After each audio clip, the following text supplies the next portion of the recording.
వివేక్ గారు మళ్ళీ మళ్ళీ వెళ్ళకు రాకండి. వివేక్ గారు ఈ ప్రాక్టీస్ మంచిది కాదు. మళ్ళీ మళ్ళీ వెళ్ళకు రాకండి. కొత్త సభ్యులకు ఇది నేర్పించకండి. మీరు సభా మర్యాదలను కాపాడండి. మీరు వెళ్ళండి. మీరు పల్ల రాజేశ్వర్ గారు మీరు వెళ్ళండి. ప్లీజ్ మీరు వెళ్ళండి. సభా మర్యాదలను కాపాడండి. మీరు వెళ్ళండి. కూర్చోండి. ప్లీజ్ కూర్చోండి.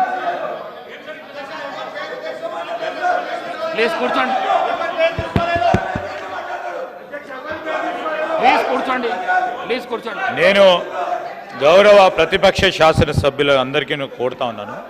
గౌరవ ముఖ్యమంత్రి గారు మాట్లాడుతూ ఉన్న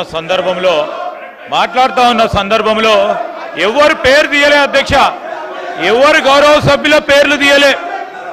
మీ వెనకాల ఉన్న కొంతమంది అని చెప్తే సభ బయట కూడా ఉండొచ్చు. రాజకీయ పార్టీ పరంగా ఉన్న చాలా మంది వ్యక్తులు ఉంటారు. వారందరినీ కూడా నమ్ముకోవద్దని ఒక సూచన ఇచ్చిండ్రు, సలహా ఇచ్చిండ్రు. ఎందుకు సార్ పాపం వాళ్ళని రెచ్చగొడతా ఉన్నారు. వాళ్ళ పేర్లే తీయాలి, వాళ్ళని కావాలని రెచ్చగొట్టి ఈరోజు మంచిగా నడుస్తా ఉన్న సభని వారి గురించి మాట్లాడలేదే, వారి పేర్లు తీయలేదే. వాళ్ళ పేర్లు తీసిన అధ్యక్ష, ఇప్పుడు వాళ్ళ పేర్లు తీసిండ్రా సార్? మేము అడుగుతా ఉన్నాం, వాళ్ళ పేర్లు తీసిండ్రా? ముఖ్యమంత్రి గారు వారి పేర్లు తీసిండ్రా?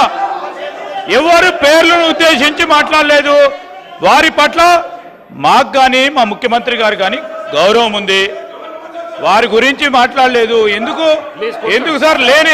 లేని అంశాన్ని కూడా ఈరోజు గందరగోళం సృష్టించాలి.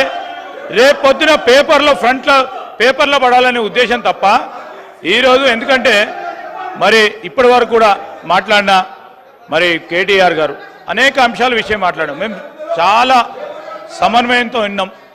ఈరోజు ముఖ్యమంత్రి గారు ఏమన్నారు? సలహా ఇచ్చిండ్రు, సూచనలు ఇచ్చిండ్రు. వారిని అనలే కదా.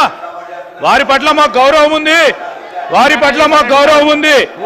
దాని వారి పేరు తీసింది కదా. ఎవరి పట్ల? అందరి పట్ల మాకు గౌరవం ఉంది. అందరు సభ్యుల పట్ల గౌరవం ఉంది. ఎవరు పేరు తీయలే అధ్యక్ష.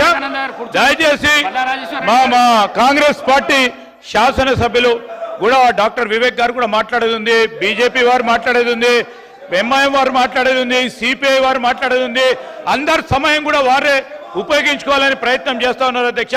దయచేసి ఇప్పటికైనా ఈ రాజకీయం మానుకోవాలని మేము కోరుతా ఉన్నాం.